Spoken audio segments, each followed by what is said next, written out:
Meetings can have a very bad reputation. They run over, get started late, people come unprepared.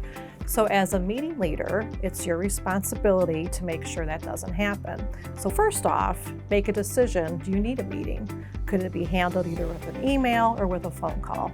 If you decide, yep, a meeting is what's needed, some things you can do is make sure that you have an agenda, everybody is aware what you're going to be talking about and who's responsible for talking about those items. Start and end your meeting on time.